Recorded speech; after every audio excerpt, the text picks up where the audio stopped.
What up, YouTube? I'm Paul, and this is Ta&Co. We're back at you with another video. Leaving Neverland. You guys who haven't heard, HBO has released a series, a pretty much little documentary going back and giving, I guess, the story of two guys who said that they were sexually abused by Michael at a very young age.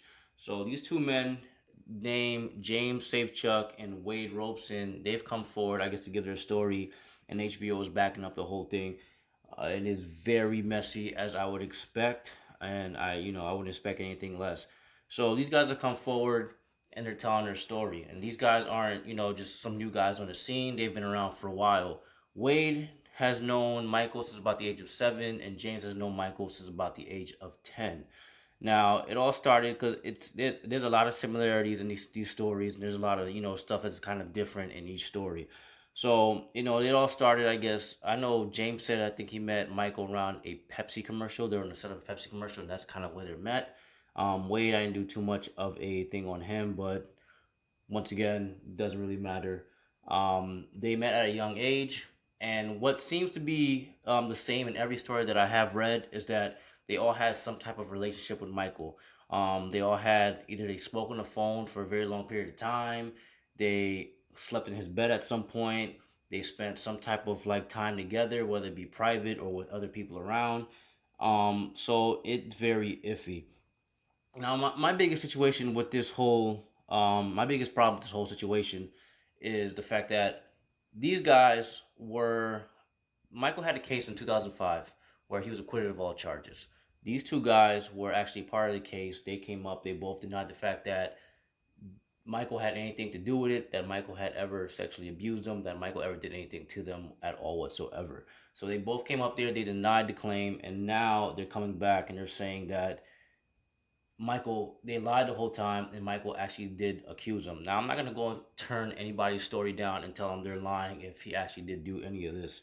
But my biggest problem, like I said, is the fact that you can't come and say that it never happened, and then you defend them and say that it never happened and we were lying, and then come back a couple years later and say that we were lying again and it actually did happen, and now we want you guys to hear our side of the story.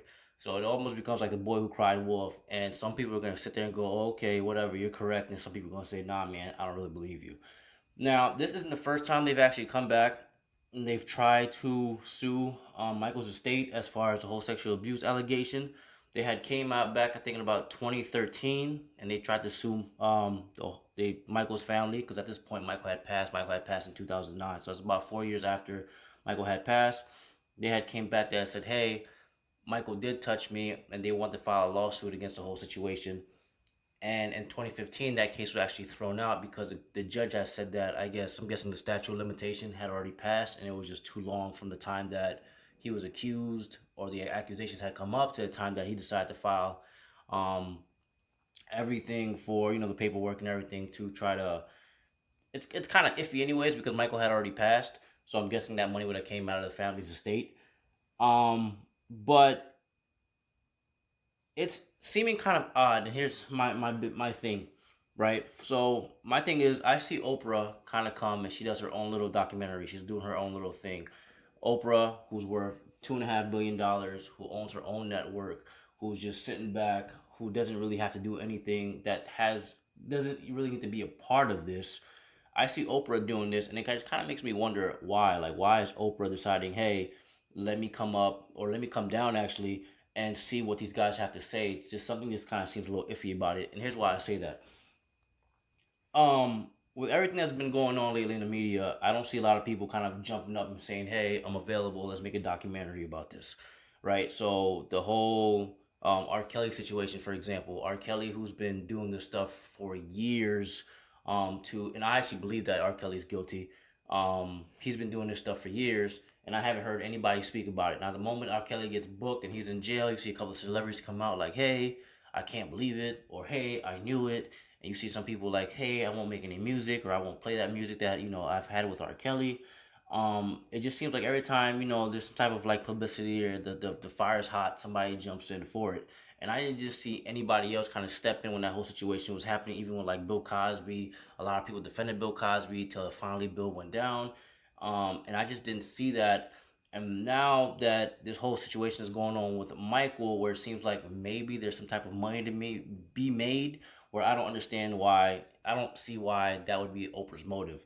Um, One thing I do see maybe the fact is Oprah is one person who she was sexually abused at a young age, and not just one time, multiple times. So maybe she feels like she's stepping out to help somebody tell their story.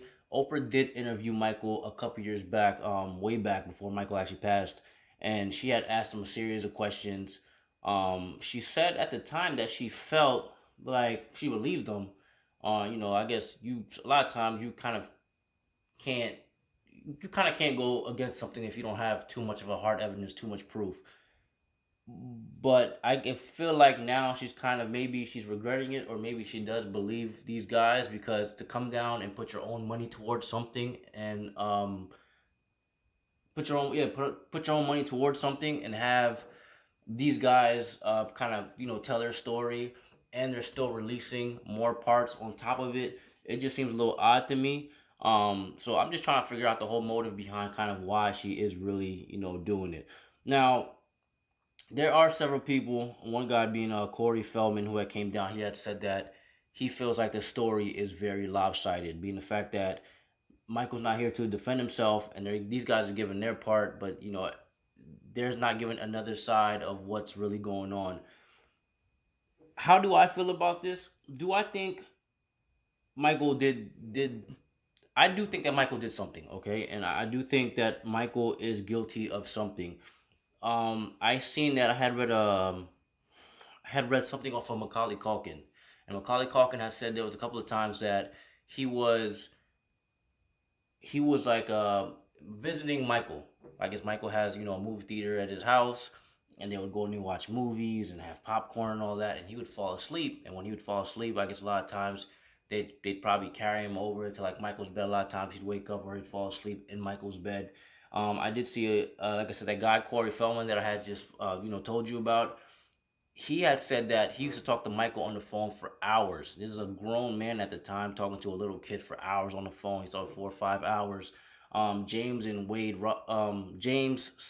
and Wade Robson, they used to talk on the phone a lot also. He even knew their mothers, and sometimes their mothers would say that it went from you could be here with him to now you can spend the night in his room. And then all of a sudden, one mom actually said that she felt as time went on, they would go to hotels together, and the rooms kept on going further and further and further.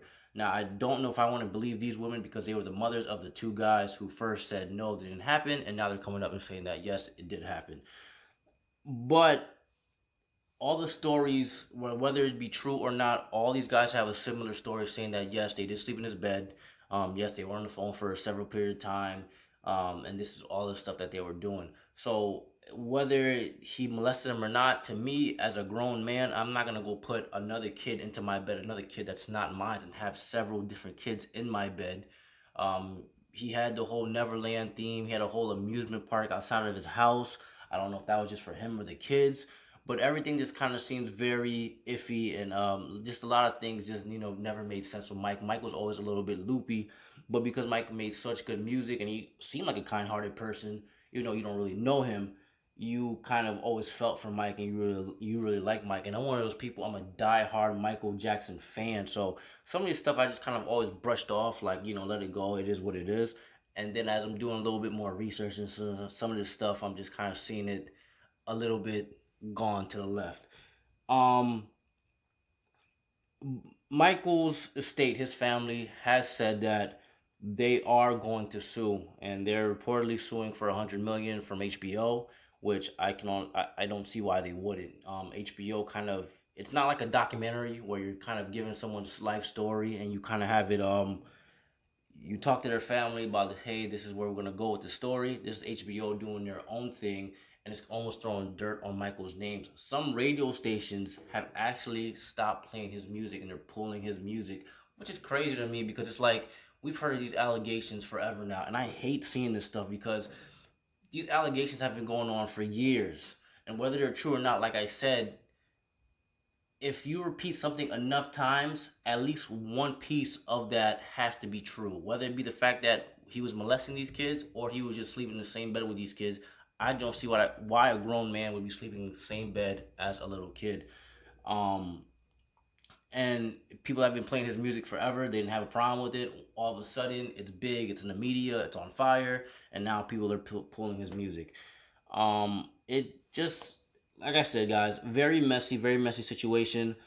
When I get more forward on you guys, they're actually releasing another part to the documentary. Another thing I want to say too is the fact that um, it seems a little bit to me like a ratings grab. HBO's biggest show is Game of Thrones. Game of Thrones has been out for 2 years now, pretty much. Their last episode of Game of Thrones pulled in about 12 million views. Okay, then I was looking at their viewership just recently before I started working on the video. And actually, the show that still has the most viewership, even though the show's been out for 2 years, is still Game of Thrones at about 4 million views, I guess, an episode currently. You know, people are kind of binge watching it before the new episodes come out. Everything else though is pretty like low. Everything else is like a couple 100,000. Nothing else is really hitting the millions. And even this one wasn't even that big for HBO because let's think about it. You have to pay a fee each month for HBO. It's not like it just doesn't come with your cable package. So whether it be $5 a month or $10 a month, if Game of Thrones really isn't on TV, are you really gonna pay that $5-10 a month for HBO? So to me, it almost seemed like a little bit of a money grab for HBO. It seemed like I guess they needed viewership. They needed view. I don't know why this is the route that they decided to go. I don't understand why this is the route that they decided to go. If someone is doing this, then yes, definitely. I think that you should come out and you should tell the story of this person has been a negative person in the industry for many, many years. But if that's the case, I don't feel like HBO has just found out about this now. I'm pretty sure they would have known about this for years and years to come. So why are they just releasing this now? So something to me just doesn't seem correct at all on just pretty much all parties. So like I said, there's going to be another part that's going to come out on the documentary. So when I get more of that for you guys, we'll be back. Let's talk about it. In the meantime, guys, like, subscribe, share. Check me out on Facebook, Instagram, Twitter, and I'll talk to you guys later. Thank you, YouTube.